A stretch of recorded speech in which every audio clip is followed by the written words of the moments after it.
Bien. Donc on va lire un petit peu. Donc la semaine dernière on avait parlé de cette histoire du secret, d'après le Maharal, de l'antisémitisme, enfin de la haine, et là il va encore plus pousser qu'est-ce que c'est cette haine des Égyptiens par rapport aux Juifs, et que le nœud de la haine, c'était le fait qu'Am Israël était uni par, au-delà de toute conviction religieuse d'ailleurs, au-delà de toute appartenance à la pensée, le fait que Am Israël est un, et que son unicité procède du fait que Dieu s'est révélé à eux, c'est ça l'unicité d'Israël, qui fait que même s'il y a deux juifs qui ne croient absolument pas en Dieu, ça ne change rien du tout, s'opère automatiquement une fraternité. Au-delà de la fraternité, comme le Maharal l'a expliqué la semaine dernière, de deux Italiens qui se rencontreraient en France ou en Irlande, c'est une fraternité qui est due à l'unité divine. Or, quand c'est une fraternité qui est due à l'unité divine, elle provoque la colère de toute conscience païenne, parce que cette unité-là détruit la notion de la multitude et donc de l'aventure, de la saga païenne. L'aventure païenne, le paganisme, c'est que le monde est infini, donc riche d'une infinité de possibilités aventureuses. Il n'y a pas un lac, il n'y a pas une forêt, il n'y a pas un arbre qui n'a pas son dieu, il n'y a pas tout reste infiniment à découvrir, alors que Israël rend presque la présence d'un juif presque sécularise le monde. Tout le monde se connaît cette Gemara qu'on dit que avant la bracha, c'est kadosh. C'est comme une meïla de manger sans bracha. Après la bracha, ça devient comestible. Comme si la Gdusha, la Torah, renvoie le monde à la réalité, et donc à sa limite tout à fait restreinte du monde pour pousser l'aventure dans l'au-delà de l'être. Alors que l'aventure païenne, elle est dans l'être. Et c'est ça, d'après le Maharal, le combat que les Juifs ont livré à Israël. C'est le fait que Israël introduit dans le monde une désacralisation du monde, par le fait même qu'il est le lieu de la révélation divine, il renvoie à l'unité, qui rend complètement caduque la multitude de l'être, et qui renvoie à l'infini dans quelque chose qui est de l'ordre de l'au-delà de l'être. Et comme l'Égyptien n'a rien à voir avec cet au-delà, tu lui as complètement gâché la fête. Tu lui as gâché la fête du monde. En gros, c'est là où on s'est arrêté. Et là, il va expliquer tout ce paragraphe, qui est d'ailleurs beaucoup moins profond que la semaine dernière, mais qui pose les bases de qu'est-ce que c'est l'aliénation.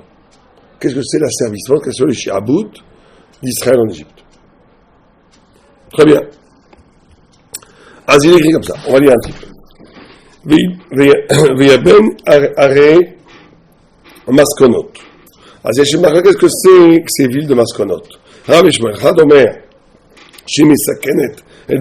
un danger pour ceux qui y habitent. Il dit miskenim.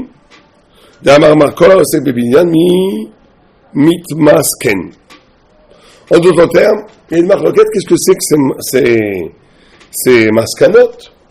Est-ce que c'est milachon sakana ou milachon misken?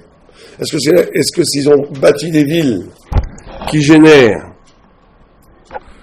du danger, ou est-ce qu'ils ont bâti des villes qui génèrent de la pauvreté, de l'indigence? Top. Explique le Maharal. Ok? ובאנו חכמים בזה הסיבה, שגזרו עליהם להיות בונים ערי מסקנות לפרעה, ואמר מפני שמסקנות בעליהם וגזר עליהם שיבול זה אשר הוא סכנה לאדם. Donc, la première explication dans le Maharal, c'est que l'aliénation, le shi'about, passe par la notion de danger. Tout ce paragraphe va essayer de découvrir quel est le lieu de l'absolu du shi'about. C'est ça le paragraphe 15. Donc il dit, d'après cette première interprétation, le shi'about, l'aliénation, est structurée autour d'une notion de sakana, mais qui est comprise aussi, ici au sens où tu n'as plus de étanout, tu n'as plus de... L'aliénation se tourne autour du fait qu'on t'enlève la légitimité d'exister. On te met dans une position où l'essence de ta vitalité elle-même est ta caution. Ça serait ça le concept ultime de toute manipulation d'aliénation. D'être capable de te mettre en danger. Bon, on va voir, il va développer les choses beaucoup plus fortement après. Qui d'abord, gadol, le deuxième, excusez-moi, Ken. Ken, le mando imash Adam, mitmasken, il devient misken. L'aliénation comme indigence, qui a d'abord, yeshbo Torah gadol, ve'en lo dvar ketz, ve'sof.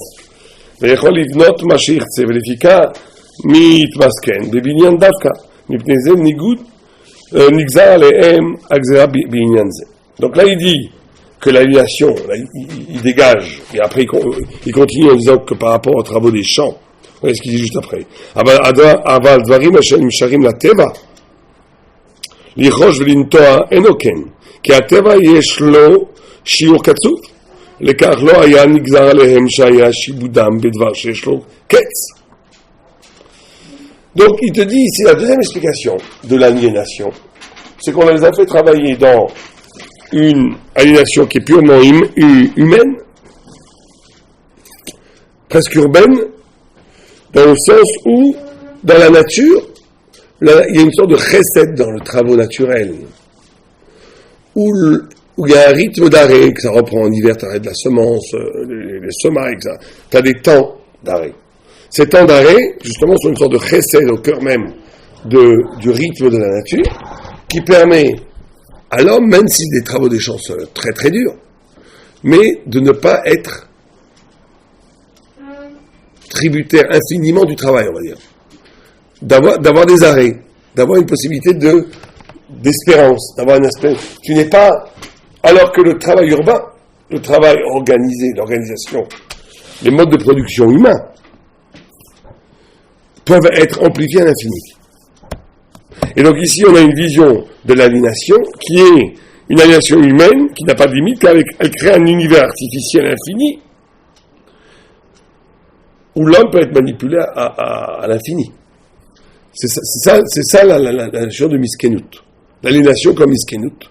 C'est une aliénation où justement, où il y a les modalités du travail, les modes de production et l'aliénation de l'homme par l'homme va être définie à partir d'un schéma hors nature, hors monde, qui va créer un système où tu es infiniment esclave, puisque l'exigence de production est infinie.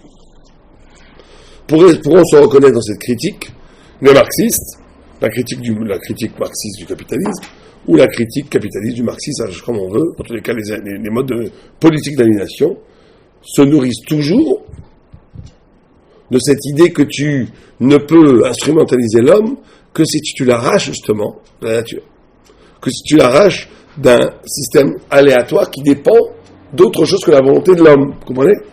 Donc on introduit l'homme dans la volonté d'autres hommes, et cette volonté n'a pas de limite.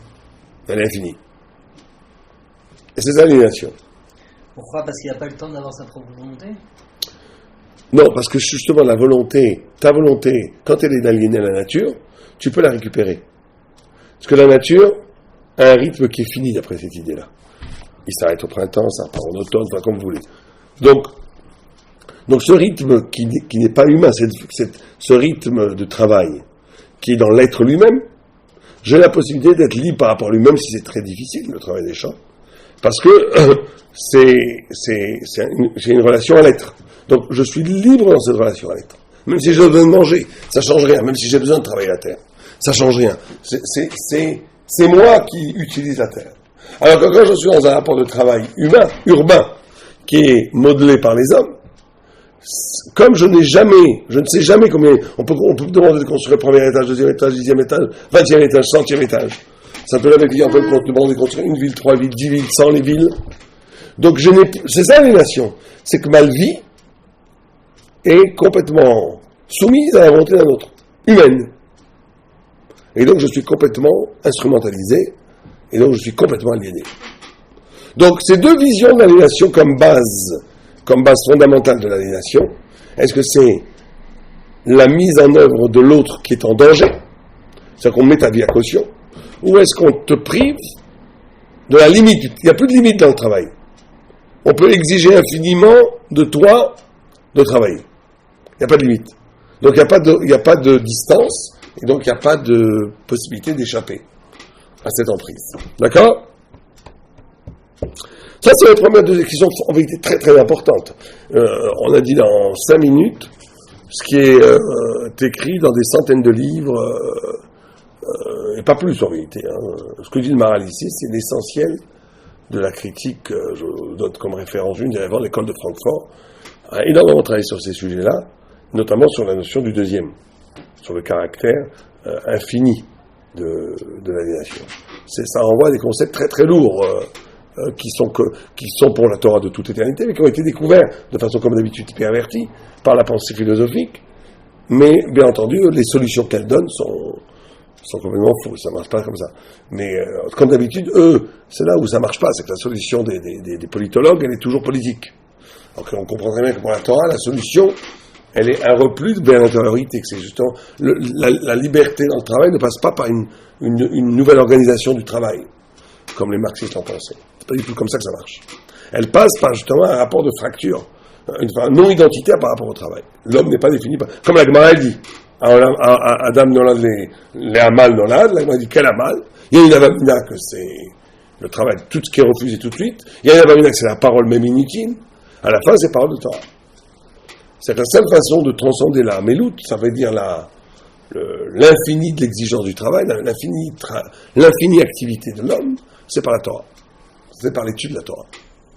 L'étude de la Torah libère. Parce qu'en réalité, tout le monde comprend que c'est pas un moment l'Égypte, c'est pas juste on nous a fait dans les travailler casser les briques. C'est que sans Torah, l'homme est toujours dans cette situation. L'homme est toujours dans une infinie exigence du travail, même quand il se repose. Ça veut dire que toute sa vie est axée vers une exigence infinie et qui ne peut jamais être assouvie. C'est pour ça que les gens, ils ont 90 ans et continuent à travailler, à vouloir faire de l'argent, parce que c'est jamais assouvi. C'est l'essence même de l'aliénation. C'est comme ça que ça marche. Bon. Mais il continue. Ve'od yesh beze dvar amok, dit le Maharal. Il y a une deuxième notion, plus profonde, profonde, qui a binyan ou afour à bracha. Alors ça, c'est une idée tout à fait singulière du Maharal, qui nous dit que la construction, donc le nadlan, comment on dit en français, j'ai oublié déjà, il y a un mot en français, pas les travaux. Comment on appelle en français? Non, il y a un mot qui parle de construire des immeubles. Oui, il est sur le... Non. L'artisan ne fait pas des immeubles, il fait des petits trucs manufacturés. Quelqu'un disait quand ça va, tout va en économie. J'ai oublié. Bon, la construction, on va dire. Mais quand la construction, il dit la construction d'immeubles, et le contraire de la bracha. Je vais connaître devant. Pourquoi? Qui a bracha en geder, vegvul. La bracha est infinie. Elle n'a pas de geder, elle n'a pas de frontière, et elle n'a pas de... le bâtiment, je crois qu'on dit en français, hein, le bâtiment. C'est le bâtiment qu'on dit, hein. L'industrie du bâtiment. Donc le bâtiment, c'est le contraire de la bracha. Parce que la bracha, elle a geder, elle a gvul, velekar neema bebrocho, veparatzta yama vekadma, en bracha, elle a bedva aparutz, ve'en lo geder vegvul. On va voir ça. וזו עניין הברוכו, ובניין הוא הפוך זה, שבונה גבולים וגדרים. Le bâtiment, c'est le contraire même de la bracha. Parce que c'est tout bâtiment, toute architecture, définit des lignes qui sont des lignes frontières et des barrières. ועוסק בדבר שהוא הפוך הברכה, מתמסכן באבן זה. Donc ici, il faut faire très attention, que quand j'ai lu ce Maharal, ça m'a rappelé énormément de choses qui ont l'air anti-Torah. Parce qu'à première vue, on a l'impression que le Maharal dit fait le procès de l'urbanisme du bâtiment. En disant que la bracha est dans la nature. Donc on retrouve presque l'idée de Rousseau, le bon sauvage, que c'est la société qui dénature les gens, ce qui ne peut pas être enlevé, c'est pas du tout le Torah, ça, c'est pas possible. Donc, qu'est-ce que veut dire le Maharal quand il dit ça? Donc, il nous dit, en tous les cas, c'est effectivement que la structure architecturale d'une ville, de l'urbanisme, organise la limitation des consciences. Ça, c'est certain. C'est certain que le fait même d'habiter, vous savez que moi j'ai des discussions qui est très intéressantes avec des gens en France, dont des marxistes, il y en a encore. Et une des questions fondamentales qu'ils ont contre la Torah, c'est de dire comment tu peux vivre la Torah, des gens tout à fait très, très intéressés par la Torah d'ailleurs, comment tu peux vivre la Torah quand tu es aligné par ton patron? C'est pas possible. Tu peux avoir puisque ton patron t'aliène. Comment tu peux vivre la Torah quand tu vis dans un système urbanique où chacun vit dans ce que Foucault et Deleuze ont appelé la famille isolée, qui se font les relais de l'État, de l'appareil idéologique d'État, où chacun vit chez soi, il n'y a plus la famille agrandie originelle, avec l'oncle, avec d'autres références pour les enfants. Enfin, il y a toute une philosophie qui une partie est intéressante, qui fait la critique du mode existentiel des sociétés contemporaines, en disant qu'elles sont structurées en vérité pour véhiculer, vectoriser l'idéologie d'État et donc la possibilité de toute liberté.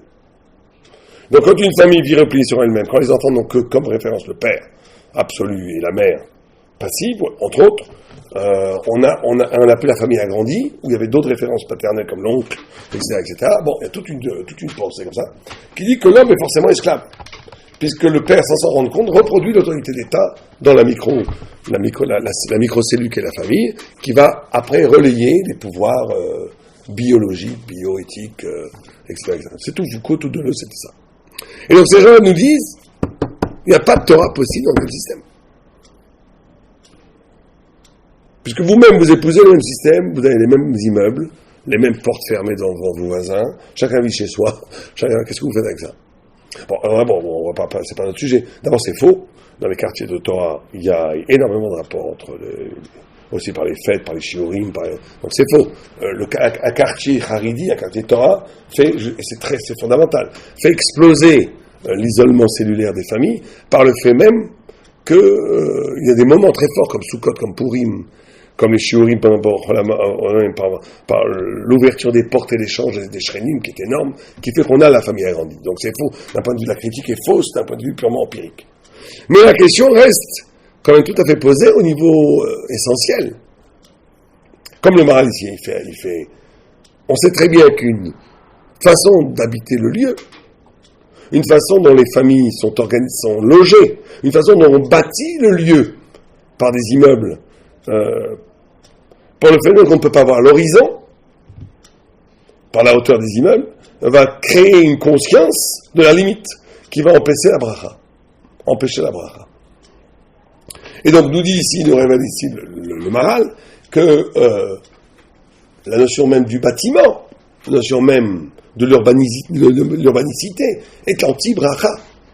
Puisque quand on dit qu'il est anti-bracha, vous comprenez? Alors, bien entendu, on a dit, ça veut dire que le projet même de la ville, le projet même de l'habiter en commun, de l'État, ben on pourrait même dire ça l'État, du politique, au niveau politiste de grec, c'est justement de couper l'homme de l'origine infinie, de couper l'homme de la bracha, d'introduire l'homme dans la finitude. Et ça, le Maharal partage complètement cette critique, il le dit. Simplement, là où il y aura encore une fois différence radicale, c'est que si tu rases la ville et tu te retrouves avec la nature, on n'a jamais vu que les hommes devenaient meilleurs. Le mythe du bon sauvage, c'est pas ça. C'est que ce qui a été rasé par la ville, c'est Sinaï. Pour ça, c'est pas un hasard si la Torah est donnée au Sinaï. C'est pas un hasard si tous les grands prophètes ont toujours eu des révélations dans le désert, dans un espace infini, pas bâti. Mais ce n'est pas le retour à la nature qui fait ça. C'est le retour à la splendeur divine, à la shrina, à la lumière divine qui est dans la mer, dans les espaces infinis, non bâtis. Et donc chacun comprend qu'il est très important pour un bête Torah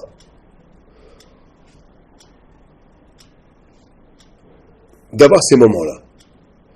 Que ça soit pour les Breslaves, une bodédou dans la forêt, ce soit pour les balais moussards, de se couper, d'aller...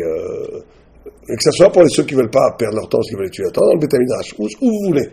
Mais qu'il y a un moment donné où la ligne d'horizon, où le regard ne soit pas limité par la limite d'une structure urbaniste qui m'entoure. Que ça passe par la Hitbodidut, que ça passe par passer à la montagne, dans la mer, que ça passe par le fait dans le Beth Midrash, comme disait le Chazonish, au Satmar Rebbe, le Beth Midrash Shel Midbar, le Beth Midrash Shel Midbar. Bon, chacun fait ce qu'il veut. Mais ce qui est important, c'est que l'espace poétique qui m'entoure ne soit pas un espace dominé par la limite. Ça, c'est fondamental. Ça veut dire que ce Maharal-là donne un petit peu raison. Moi, j'ai toujours été contre ça. Je vois que je peut-être pas besoin de me battre aussi férocement contre ces gens-là. Qu'il y a une influence. Parce que la réponse que nous, on donne toujours à ces gens-là, c'est que la liberté individuelle est plus forte que la structure sociale. Qu'est-ce qu'on répond, Marx? Si, c'est ça. On peut aimer son prochain, même si son prochain est mon patron. Ah, on te rigolonner, ça n'existe pas. La structure sociale est plus forte que l'homme. Ou bien non, est-ce que l'homme est plus fort que la structure sociale? Donc nous, on a toujours pensé que la liberté humaine, que justement, on dit afal piken. Qu'est-ce qui est intéressant, c'est que, juste précisément parce que c'est mon patron, j'ai une mitzvah de l'aimer comme moi-même, et que cette mitzvah de l'aimer comme moi-même doit transcender l'aliénation sociale. C'est-à-dire que je dois être capable d'avoir un rapport avec l'autre, moi c'est toujours ce que je répondais. Je dois avoir un rapport avec l'autre qui n'est pas dépendant d'une action sociale. Parce que cette couchia de dire comment tu peux aimer ton patron qui t'exploite, elle considère que l'homme ne peut pas dépasser, que la conscience humaine est complètement déterminée par sa position de classe, donc c'est une pensée complètement marxiste, complètement matérialiste. Que la conscience n'est que le résultat d'un positionnement de pouvoir. Parce que nous, on ne pense pas comme ça. On pense que l'homme est libre. L'homme est libre, c'est-à-dire que l'homme il est libre, mais pas simplement en l'air. L'homme peut retrouver une fraternité au-delà du dispositif social qui régisse la vie de ces deux hommes. Mais on voit qu'ici, le Maharal, quand même, il dit la construction, il pourra avoir. Donc, c'est quand même quelque chose à dépasser, c'est pas si simple. C'est quelque chose à dépasser. Bien. On parle quand même de quelqu'un qui est au sec minyan. On ne parle pas de simplement quelqu'un qui... Oui, bien entendu. Mais au sec Minyan, c'est, comme toujours, le Maharal parle d'un cas, comme la Gemara, comme tout le temps, d'un cas maximal. Comme quand la Gemara, elle dit que celui qui pas Mekayem un éder, il va perdre sa femme et ses enfants. Tous les commentateurs là-bas parlent de la parole. Mais c'est évident que quelqu'un qui promet quelque chose et qui ne tient pas, si c'est pas un éder, il ne va pas perdre sa femme et ses enfants. Mais il y aura un affect. Pourquoi la parole est liée aux enfants? Parce que la parole, c'est Tsalem Elohim, c'est le pouvoir du futur, le pouvoir de créer. Les enfants, c'est aussi le futur, etc. Donc, il y a des correspondances partout. Donc, tout le temps, la Gemara prend un cas extrême. Le déder, c'est l'extrême. Celui qui fait ça, c'est radical. Mais c'est évident qu'il y a un affect négatif quand tu promets que tu ne fais pas. Par rapport à ta femme et tes enfants, par rapport à ton pouvoir, Tsalem Elohim. Par rapport au pouvoir de ta parole. Ta parole est affaiblie, elle ne peut plus créer si elle est dite n'importe comment. Ben c'est pareil ici. Celui qui est au sec Minyan, c'est le maximal. C'est l'aliénation totale, c'est ce que voulaient les Égyptiens. Mais ce que te dit, il t'explique pourquoi. Donc il y a une déclinaison moins forte qui existe, qui est parce que le binyan est limite. Le binyan, le bâtiment, l'urbanisme, c'est de créer un monde avec des limites, où l'horizon est bouché. Donc celui qui vit dans l'urbanisme sera moins qu'au sec Minyan, mais il aura ce problème. C'est pas une contradiction un petit peu ce qu'il dit de comment que le Shiaboud, ici il parle de infini. C'est une fausse contradiction. Moi aussi quand j'ai lu ça m'a frappé. Mais c'est une fausse contradiction. Là on parle d'un travail, d'une aliénation infinie. Alors que là-bas on parle d'une bracha infinie. L'aliénation quand tu sais jamais quand ton travail ce qui est génial dans ce que dit le Maharal, qui est une idée extraordinaire, qui a été reprise au 19-20e siècle, de façon moins puissante, mais qui a été que l'aliénation est dans le fait que l'homme perd le sens de son travail. C'est ça l'idée d'infini.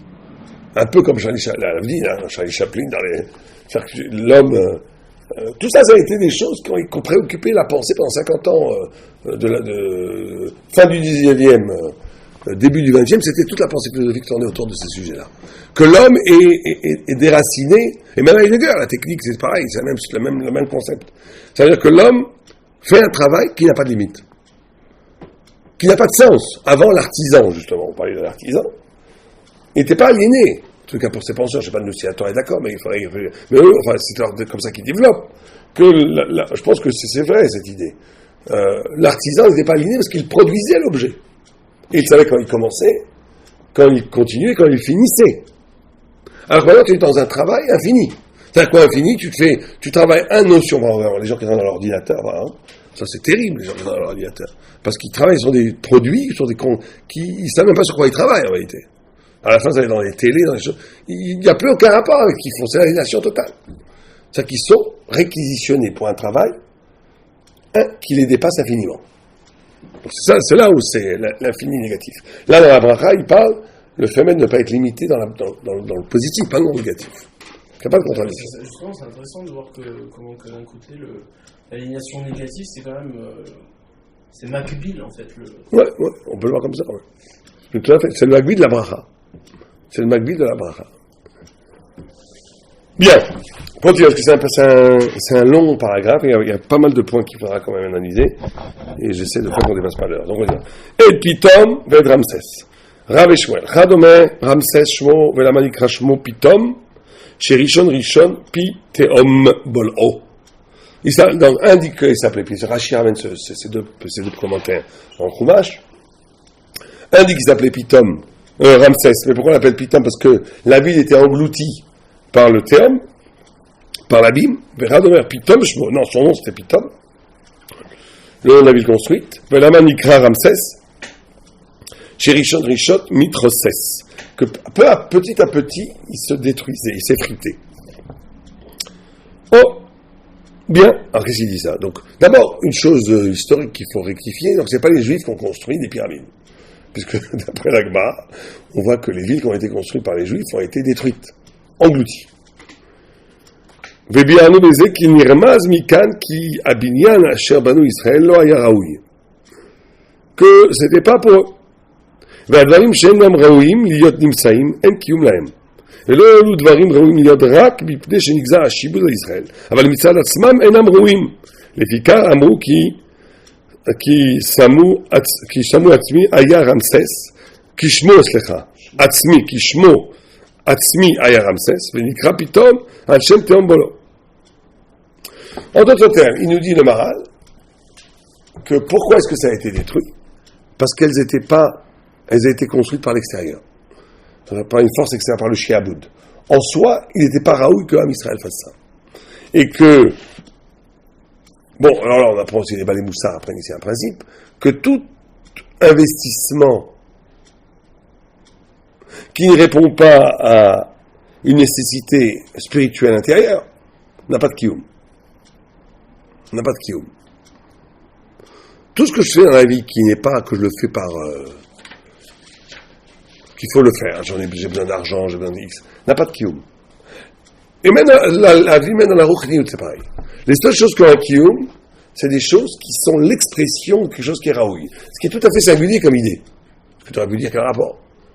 Il s'est trouvé que par Bémicré, j'ai fait quelque chose qui a un kiyum. Ah, ça n'a aucun rapport avec mon essence, ça n'a aucun rapport avec moi, ça n'a aucun rapport avec ce pourquoi j'ai été créé, d'accord, mais pourquoi est-ce que ça enlève du kiyum? De la pérennité à ce que je fais? Non. Il dit, le Maharal nous renvoie ici, nous dévoile ici un grand secret, que une chose ne dure que si elle est l'expression, le reflet de ce pourquoi tu as été créé. Tout ce que tu vas faire dans la vie, qui n'est pas de l'ordre du nécessaire spirituel, n'a pas de kiyum, ça ne dure pas. Ça sera englouti par la vie. Alors, il y a simplement une marque loquette. Est-ce que ça va être englouti de l'extérieur ou de l'intérieur? C'est ce qu'il dit maintenant. Mais les Fikar Amrou, qui s'en a vu, Vesh Efresh ben im aya Hashem Ramsès venikra pitom, Hashem shaya piteom bolo, o shaya shmo pitom, venikra Ramsès, Hashem rishon mitroses. Ce qu'il explique. Ki im shmo Ramsès nikra pitom, Hashem ki pitom bolo, רוצה לומר, שבא לו ההפסד מבחוץ, שתהום היו בולו. אבל אם השם פתאום בנקרא רמסס, Al-Sham, Sherishon Rishon Mitrotzes. Al-Shem, c'est ça. Al-Shem, Ramsès, c'est quoi? Al-Shem, Sherishon Rishon Mitrotzes. Ramsès, c'est Mitrotzes. Ça veut dire quoi? Pirusho Shaya Mitrotzes, Aeven Miatzmo Venamoar Venishba. Tout le monde est d'accord ici que tout le monde est d'accord ici que quelque chose qui n'est pas, qui correspond, une activité qui ne correspond pas à l'essence de ce pourquoi j'ai été créé est voué à l'extinction. Simplement là, je ne comprends pas très bien le sens de la marloquette, mais est-ce que cette extinction va être l'œuvre du monde? C'est le monde qui va l'absorber, qui va le détruire. Ou est-ce que c'est le fait même que tu l'aies construit pour des mauvaises raisons qui va lui-même le miner de l'intérieur et le détruire? Je comprends tout à fait la deuxième vue. C'est une vue logique. C'est-à-dire, tu as investi sans investir à partir de ton essence, donc ça veut dire que c'est un faux investi, une mauvaise vie, c'est une fausse construction, donc elle n'est pas solide, donc elle se détruit, c'est compréhensible. Donc, even. Ça ne répond pas à une vraie nécessité, ça n'a pas de pérennité, ça n'a pas de futur. Mais en quoi l'idée que le monde, qui est une certaine figure de l'abîme dans le monde, qui gomme, qui mochek tout ce qui est produit par l'homme qui n'est pas nécessaire.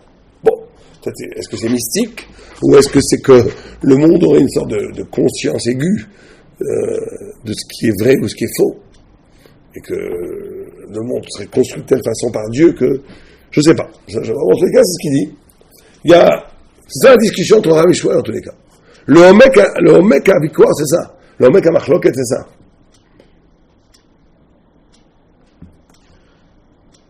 C'est ce que disait le Gaon. Le Gaon de Vilna a dit Chaim de Vologine voulait créer sa yeshiva. Il a dit non, pas encore. Tant que c'est pas 100% pur, il n'y a pas de kiyum. Tant que c'est pas 100% pur, ça ne durera pas. Si tu veux que ça dure, ton projet, il faut que ça soit 100% pur. Alors la deuxième, je comprends que la première, pourquoi? Bon, est-ce que quelqu'un a une idée? Vous avez une idée? Notion de surplus, non? C'est-à-dire, on peut voir la destruction de manière différente. Soit je dis, il y a un plus. C'est-à-dire, on a rajouté des choses qu'il ne fallait pas rajouter, quelque chose qui est déjà. Oui, comment? C'est le monde, mais comment ça se fait que le monde sélecte? C'est une sélection naturelle dans le monde. C'est-à-dire, ce que j'entends, enfin, je sais pas, c'est une proposition. C'est-à-dire, par rapport au pitéum, c'est-à-dire qu'il y a quelque chose d'extérieur à la chose construite qui va l'annuler. C'est-à-dire que c'est une question que on a donné des choses qui ne devaient pas être là, quoi. Ah, vous expliquez tous les deux dans le mécanisme même de la production. Ça veut dire que c'est pitéum. Ça veut dire que le fait même que cette construction n'était pas nécessaire, elle porte en elle-même le néant. Voilà. Qui va la détruire. Et l'autre qui dit que c'est mais alors il n'y a plus tellement de marloquettes. Il faut aller un peu plus loin, donc c'est ce que disait, parce que c'est ce que dit le deuxième, ça, c'est ce que dit Shmuel. Non, le deuxième, il dit que c'est en soi que ça tombe. C'est en soi que ça tombe. C'est en soi que ça tombe. Alors là, il faut une marque très fine. C'est en soi que ça tombe à cause d'un néant ou à cause de l'être mauvais qui a été créé. Bon, peut-être. C'est possible, c'est intéressant ce que vous dites, c'est possible. Mais juste une petite question, comment dire, par rapport au... Attendez, juste, je vous reprends ce que vous dites. Hakshem cholkim imba leotodavar haefsed va'edem mibachutz. Donc par rapport à ce que vous dites. Oshem mitrotzet miatzmo. Ouais. Ça peut aller ce que vous dites. Est-ce que ce mibachutz, moi j'avais compris mibachutz du monde. Et vous dites mibachutz d'un chutz qui serait inhérent à la chose. Bon, c'est possible. Ouais, qu'est-ce que vous voulez dire? Excusez-moi. J'ai perdu le fil, c'est pas grave. Ça reviendra, je pense. Bien. Top. Ah oui, c'est oui. Ce que vous disiez. Vous disiez que le...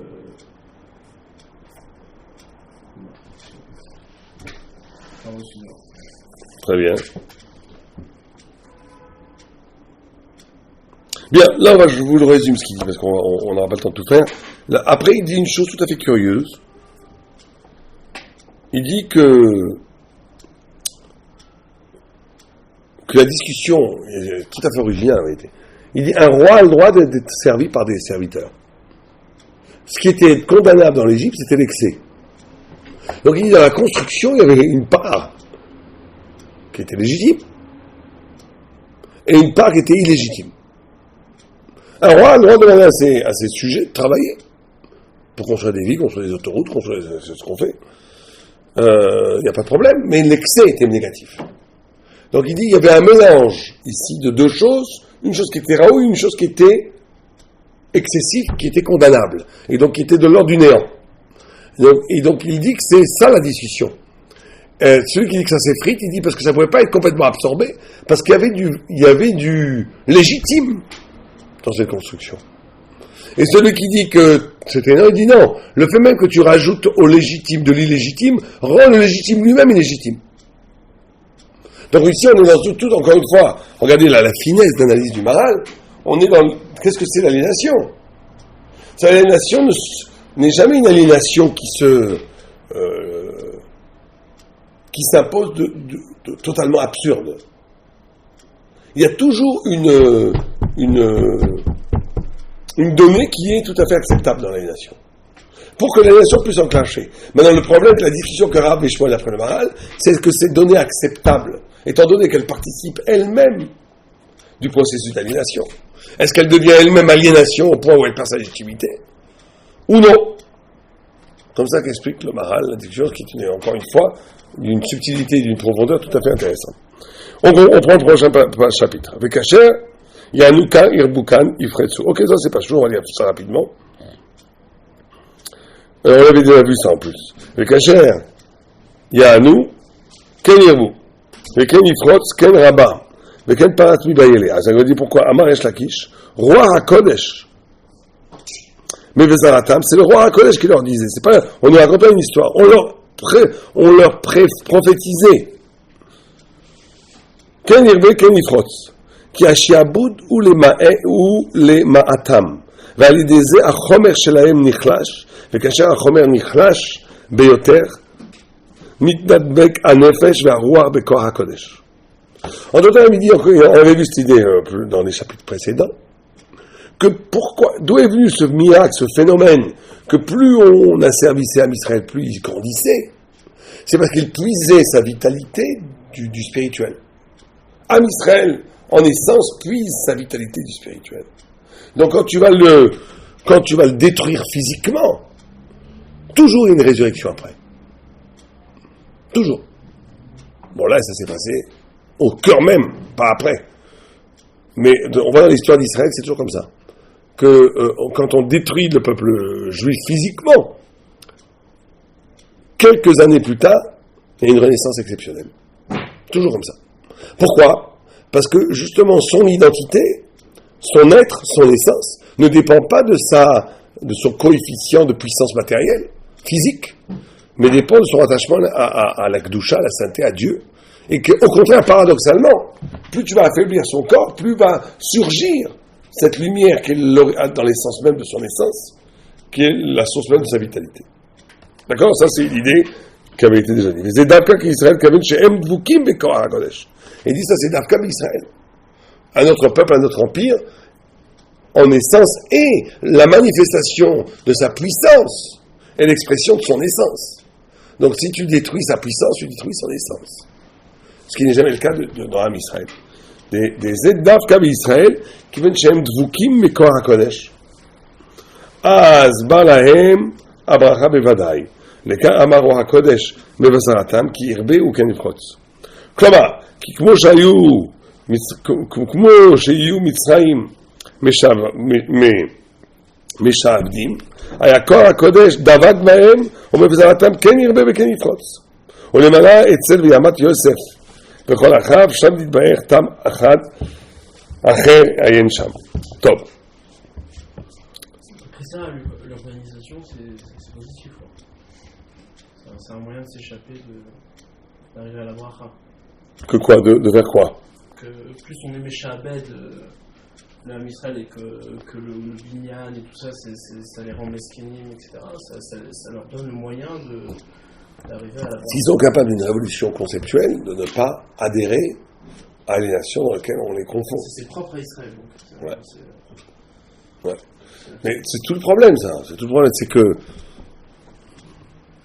chaque fois qu'on va plonger dans Israël dans une aliénation, ou dans une culture aliénante, le problème c'est que c'est ça le grand jeu. c'est que le danger, c'est de pactiser. Et donc on perd cette puissance quand on pactise, on perd Israël. Ou bien au contraire, de là va renaître une formidable vitalité juive. Et donc on va être confronté à ce choix dans chaque grande épreuve historique du Ham Israël.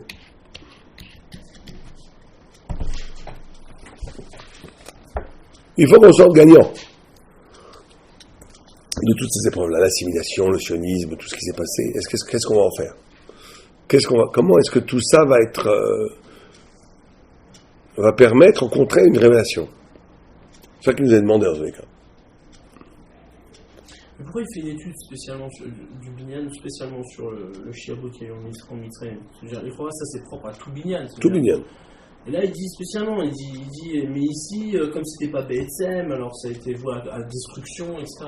Tout Binyan est voué à destruction, c'est-à-dire il n'y a aucun Binyan qui porte en lui une pérennité. Non, mais comme vous dites, on peut faire un Binyan qui porte en lui la. Il faudra inventer le Beit Hamikdash, c'est une architecture ouverte à l'infini, illimitée.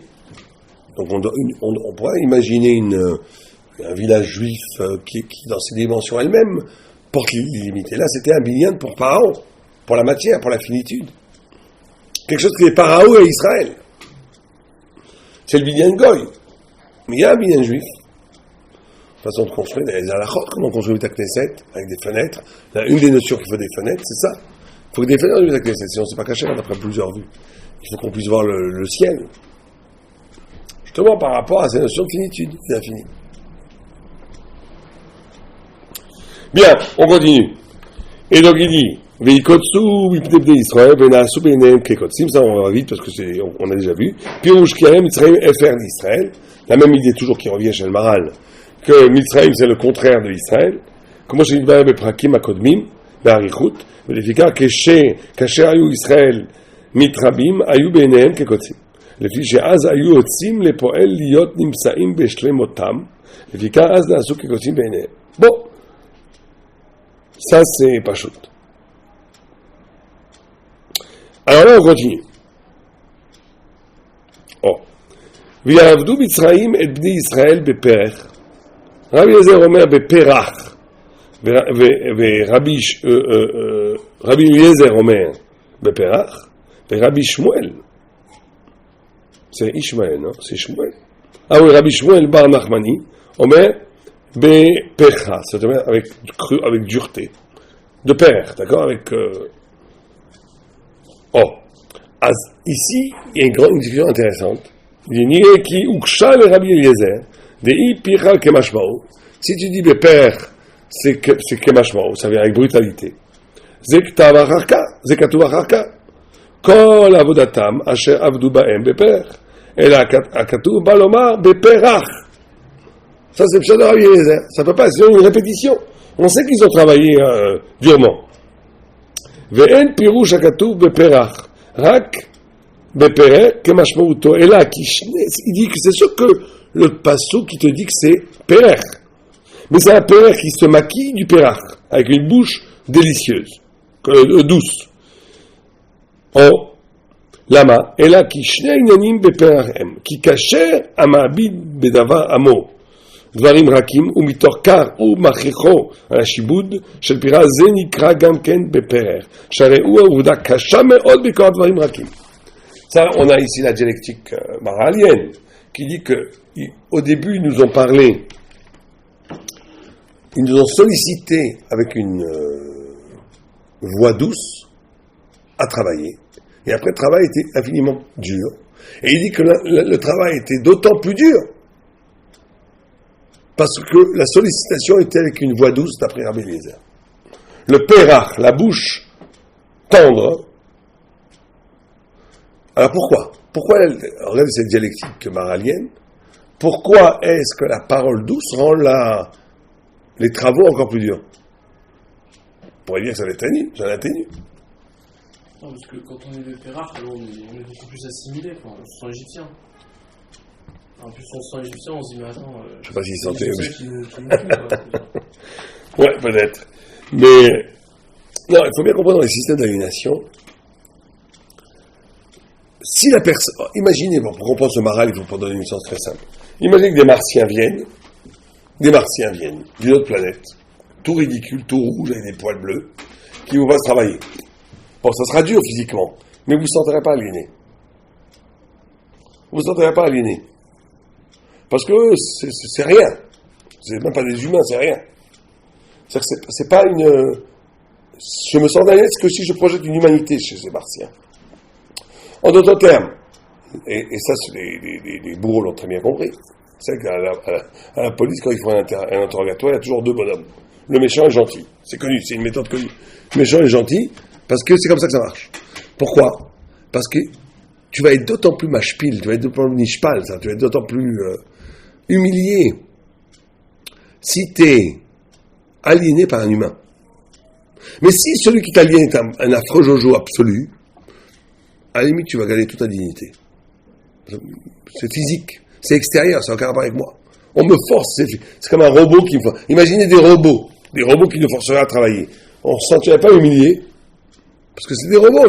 Alors que le fin du fin d'aliénation, c'est quand un homme civilisé, aimable, et donc qui est un humain, t'aliène. Et ça, c'est le fin du fin d'aliénation. C'est-à-dire que l'aliénation ne marche que si, et c'est ça qui est tout à fait paradoxal, c'est que si un humain t'aliène, que tu es déshumanisé. Si c'est un inhumain qui t'aliène, tu ne seras pas déshumanisé. Pour ça, il faut que je me mette au même niveau d'humanité, quoi. Ouais, ça veut dire qu'il faut que l'aliénation, le radical de l'aliénation, c'est quand, justement, au cœur même de cette aliénation, le bourreau est complètement humain. Et c'est là où je perds mon humanité, parce que je dis, l'humain me considère comme un animal, donc je suis un animal. Mais si c'est un robot qui me considère comme une machine, je ne suis pas un robot, je sais très bien que je suis un homme. Mais si l'humain, qui est mon frère, ma fraternité humaine, me fait travailler comme une bête, je suis une bête, parce que je suis défini par un humain. D'où le pouvoir, d'où la nécessité pour celui qui veut aliéner quelqu'un, d'introduire la Shon Rach, la douceur, l'humanité dans le rapport. Ce qui est vraiment le fin du fin, le plus machiavélique de l'aliénation. Ça, c'est Rabbi Eliezer. Rabbi Shmuel, lui, dit non. Lui, dit que non, que c'était une aliénation cachée du début jusqu'à la fin. Ça n'a pas été caché du début jusqu'à la fin, parce qu'on les faisait travailler partout. Ben Belavanim, Ben Béchamp, tu vois ce qu'il dit? Ouais. והחלקה בפסוק השני, הוסיף ימרו את חייהם בעבודה קשה, שהיו מעבדים אותם בקושי, לא בדברים רכים. כך יש לומר לרבי אליעזר, ולרבי שמואל, שניהם הם בקושי, אלא שהשני בא לומר כי כל עבודתם אשר עבדו בהם בפרח, בין מה שהיו עובדים אותם תחילה בחומר בלבנים, ובין שהיו עובדים בשדה, וכן כל עבודם, הכל היה בפרחה, ועניין הפרחה הזה תכלית השיבוד והקושי. Bon, Rabbi Shmuel, c'est plus simple comme idée. C'est qu'il dit que cette kfilout, cette répétition du père, n'indique pas un chidouche au niveau d'une parole douce, mais indique que tous les compartiments de la vie étaient colonisés par la brutalité des Égyptiens. Bon.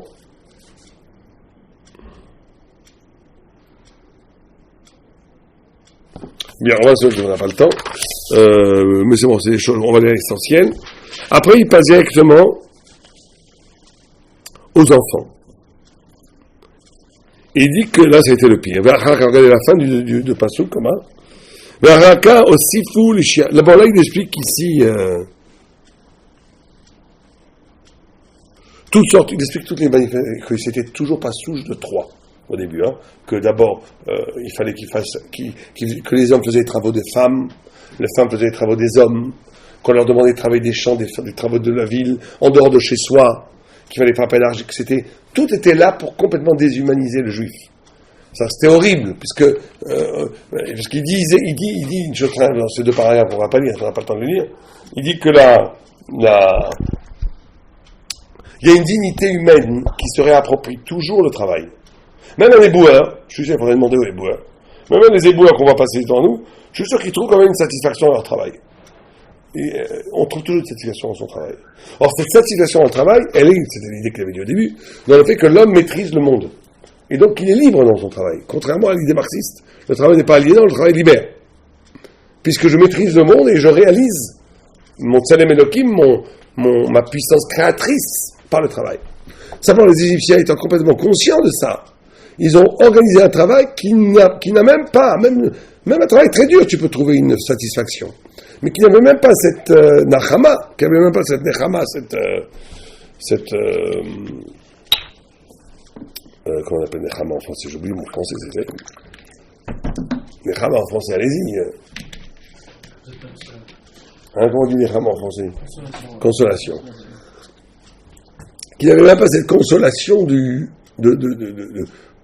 fier de son travail, puisqu'on te donnait un travail qui était absolument humiliant. Les femmes faisaient le travail des hommes, vous imaginez, les hommes des femmes.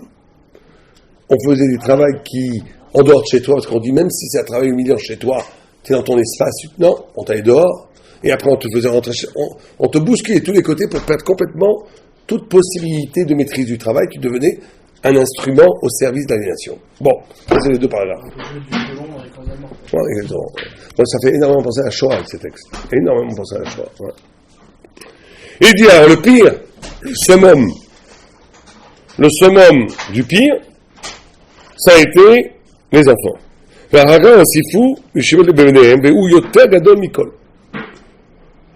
mettre l'aliénation sur les enfants, de tuer les enfants, c'est la pire des choses. Pourquoi? Parce que au-delà du côté émotionnel, qu'on était, Chas Shalom, ils étaient obligés de perdre leurs enfants, au-delà de ça, Ki benehem ou shenikra kocham. L'enfant, c'est leur force. Ones yoter alyon ve yoter plimi bema sheshaltu beatzmam. Et quand quelqu'un domine tes enfants, un droit de vie ou de mort sur tes enfants, c'est une maîtrise encore plus radicale que sur toi-même. Et là, il dit une idée formidable. Il dit, il y a nifla meod. Il dit, cette chose, c'est quelque chose de merveilleux. Pourquoi? Qui gariné a pris ou zéra a pris. Il dit, les pépins d'un fruit sont la semence du fruit. Ou tant a pris, il est caché à l'intérieur du fruit. Et c'est quelque chose de plus intime, de plus intérieur, de plus vrai que le fruit lui-même. Et ça, c'est ça le sujet des enfants. L'enfant, ta progéniture, incarne une intimité à toi-même, une vérité de toi-même plus vraie que l'existence manifeste de ton existence vivante. Les enfants, c'est ton futur. Les enfants, c'est ton advenir. Les enfants, c'est ton espoir. Et donc, les enfants, c'est ta totalité. C'est quelque chose qui n'est pas limité par la manifestation, par la limite de l'existence elle-même. Et donc, d'avoir touché aux enfants, c'est donc, quand l'aliénation, elle touche l'avenir, elle capture ce qu'il y a de plus intime, c'est-à-dire le pouvoir. Comprenez que quand on dit les enfants, c'est pas juste les enfants, c'est le futur. C'est l'absolu. C'est ce que fait que je ne suis pas mortel, on va dire. Ce que j'investis sur 1000 ans. Ce qui est la continuation même de la Torah et de toute la spiritualité, etc., etc. Quand ça tombe sous le contrôle de l'aliénation, on est dans l'absolu de l'aliénation.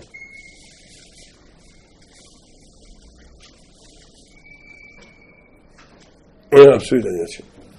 Et dans la condamnation à mort des enfants, ou qu'elle soit physique, ou qu'elle soit spirituelle, et l'impossibilité d'échapper à l'aliénation. Tout le monde sait que énormément de gens ont échappé à l'aliénation du travail par l'espoir d'une promotion sociale des enfants, par exemple. Chose aussi banale, pour le trouve au plus bas. Il y a eu des générations entières qui ont vécu leur liberté à partir de l'espoir qu'ils mettaient dans leurs enfants. De façon plus profonde, tout le monde sait que le rapport que le juif a entre père-fils, mère-fille, c'est pas un rapport de la préservation de la race. C'est pour ça que la Gemara dit la famille c'est sacré. On a trouvé cette formule. La famille sacrée, c'est au sens de la Torah que le Ben Yaakov dit que la Gdusha c'est dans la famille. Parce que justement, la Gdusha a cette capacité, la Gdusha c'est d'être séparé. C'est de la capacité au cœur même de ce qui m'est le plus cher. Où je pourrais avoir une relation goy de continuation de l'espèce. Les enfants, c'est très souvent un prétexte de subjuguer la peur de la mort.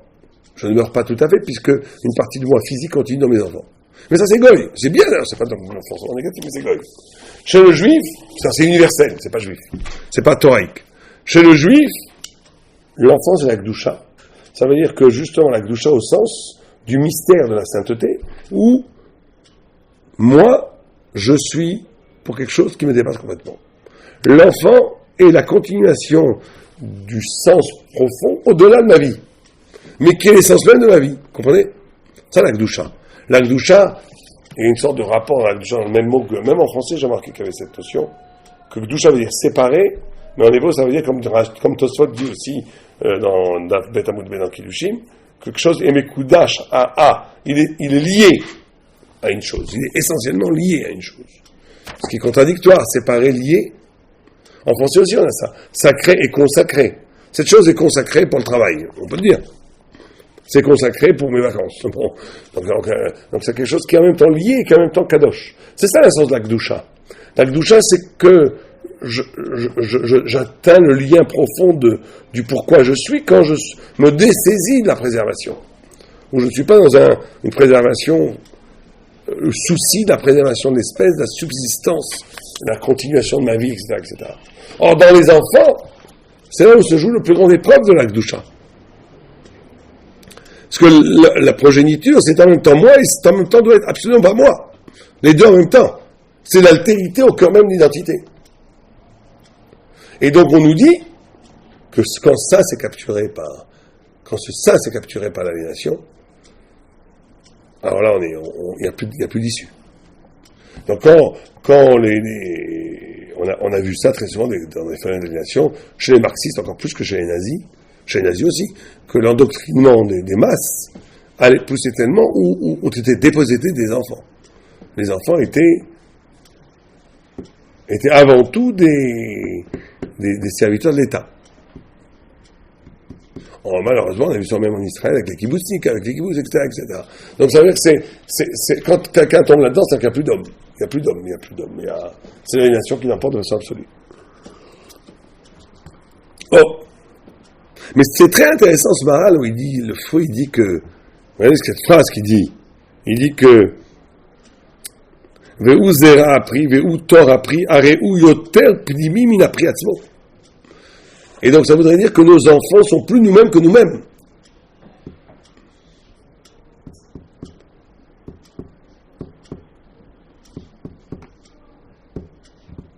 Ça reste à méditer. Qu'est-ce que ça veut dire que nos enfants sont plus nous-mêmes? Comment c'est possible? Ouais. On réfléchit en vous parlant. Qu'est-ce que ça veut dire que l'enfant est plus toi-même que toi-même? C'est ce qu'il dit. Le prix est plus pnimi en tous les cas, plus intérieur, peut-être pas plus toi-même, on va dire plus pnimi, plus profond, plus lié à la racine de ton être, plus lié au pourquoi tu as été créé, à l'essence même de ce que tu es. C'est parce que la vie du père elle se présente comme un impératif pour le fils. C'est-à-dire que c'est beaucoup plus, c'est-à-dire, nous, quand on vit notre propre vie, on vit avec une certaine distance par rapport à nous-mêmes. C'est-à-dire, on s'impose pas à nous-mêmes. On se réfléchit, on se donne du sens, etc. Alors que le fils, il vit la vie du père, quelque part comme un impératif. Ça lui est présenté comme quelque chose... Oui, on parle ici du père vivant la vie du fils. C'est lié, c'est-à-dire, l'un et l'autre sont liés. C'est-à-dire, le fils si le père se présente comme un père face au fils, alors il verra certainement une distance entre son fils et lui-même, et vice-versa, le fils il verra une grande distance par rapport à son père. Ouais. Non, ce que vous dites est vrai, mais je pense aussi à autre chose. C'est qu'on ne parle pas ici que dans le fils est déposée une essence plus essentielle que ta vie, mais que dans l'expérience, il y a l'essence. L'essence au sens de pourquoi j'ai été créé. Le lieu de jonction avec Dieu, on va dire. Or, ce lieu de jonction avec Dieu est masqué. Et en même temps révélé. La vie masque et révèle. C'est ce lieu de jonction avec Dieu. Or, ce jeu de masque et de guilouille et de révélation, peut-être c'est ça que dit le Maharal, l'existence, comme je vis ma vie existentielle, a moins de capacité de révéler ce point-là que mes enfants. C'est le rapport à mes enfants, l'événement d'engendrer, l'événement suite, est susceptible de me rapprocher de façon plus radicale à ce point palpitant de ce que je suis vraiment, que l'existence. L'existence est toujours contaminée par toutes sortes de masques, toutes sortes de choses qui font que je ne suis pas vraiment avec moi, on va dire.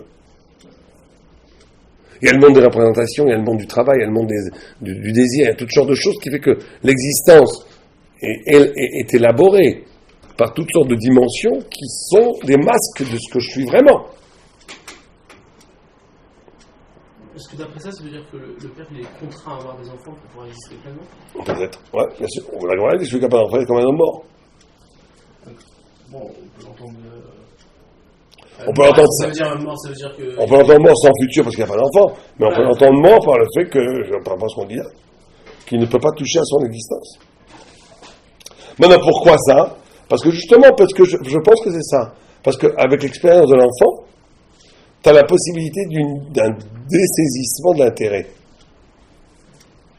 Le rapport qu'on a avec nos enfants, c'est un rapport où on est capable véritablement de donner, de sortir du souci de soi, d'être dans l'insouciance métaphysique. Or, l'insouciance métaphysique, c'est peut-être la modalité la plus par excellence de l'existence. Quand j'ai une insouciance, c'est que c'est plus toi qui compte. C'est ça exister. Or, l'enfant te permet d'avoir cette porte-là. C'est plus moi qui compte. Tant que je suis dans une logique, il n'y a que moi qui compte, j'existe pas vraiment, puisque ce moi étant le masque de moi-même, ce moi étant l'ego, la substance, la préservation de la race, la préservation de la substance, ça cache la nature profondément altruiste de l'homme, ouvert vers l'infini, vers l'autre. Et dans l'enfant se reconnaît ce mouvement-là. Donc s'opère dans le rapport naturel à l'enfant une ouverture plus intime à ce que je suis que dans le rapport naturel à l'existence. Tout ça en prenant avec des pincettes, parce que bien entendu, un homme peut vivre une existence avec lui-même où il va toucher à cette essence, et quelqu'un peut avoir un rapport avec un enfant où il est complètement dans la substance. Bien entendu, mais on parle de point de vue premier, à valeur égale. À valeur égale, ce qui va se passer dans le rapport à l'enfant, ça va être le dévoilement de ce qui fondamentalement je suis, qui ne va pas s'opérer de façon existentielle, aussi facilement en tous les cas. Le fils n'aura pas besoin de tuer son père pour exister. Voilà, c'est le contraire. Ouais.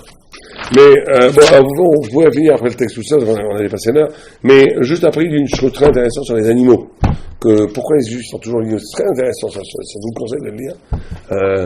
Pourquoi est-ce que Amisraël était les femmes étaient comme des chayotes? Et donc il dégage une théorie que j'avais jamais vue, que je n'avais jamais vue nulle part, qu'il y a deux sortes de nature. Il y a une nature qui est une nature matérielle, mais une nature qui est purement spirituelle. Et pour ça que Amisraël est comparé aux chayotes, parce qu'il dit que les bêtes domestiques, elles sont matérielles. Elles sont là pour nourrir l'homme. Elles sont réduites à la matière de la nature. Mais les bêtes dans la nature sont des bêtes qui sont elles ont un niveau purement spirituel. C'est pour ça qu'elles sont liées à la vitesse. Qu'elles ont une vitesse parce qu'elles ne sont pas du tout assujetties à la masse inerte de la matière. Et que Amisraël a cette capacité de retrouver dans son existence elle-même cette célérité, cette rapidité, cette vitesse extraordinaire qui dépasse le rythme mondain de la matière. C'est pour ça qu'on voit toujours qu'il amène que tous les brachot de Yaakov, c'était avec des animaux, le loup pour Binyamin, le bouvillon pour Yosef. Chacun avait son parce que c'est une vision très intéressante d'un rapport du spirituel à la nature qu'il faut découvrir dans le rapport chaque tribu, chaque homme, et en déclinaison chaque homme, a une forme, une forme existence spirituelle qui est liée à la rapidité, à la spiritualité d'un animal. Et que cette spiritualité d'un animal est qu'il y a dans la nature deux visages, un visage purement lourd de la matière, qui est, comme il dit ici, parce que ce qui est matériel est toujours lent, un peu lourdingue, alors que ce qui est spirituel est toujours rapide, vitesse, léger. C'est la danse du danseur, c'est le danseur face à la fausse danse du lourdingue, du bouffon. On a la vraie danse de l'homme libre, et le peuple juif a cette correspondance avec la célérité animale qui est d'origine purement spirituelle. Mais lisez ce paragraphe, voilà, c'est très intéressant, le dernier paragraphe. Bien. Oui, la semaine prochaine, il y a cours. Et dans 2 semaines, je prends l'avion le lendemain, mais oui, on est à court. Donc on a encore 2 cours avant le Benazbalim d'1 mois et demi à peu près.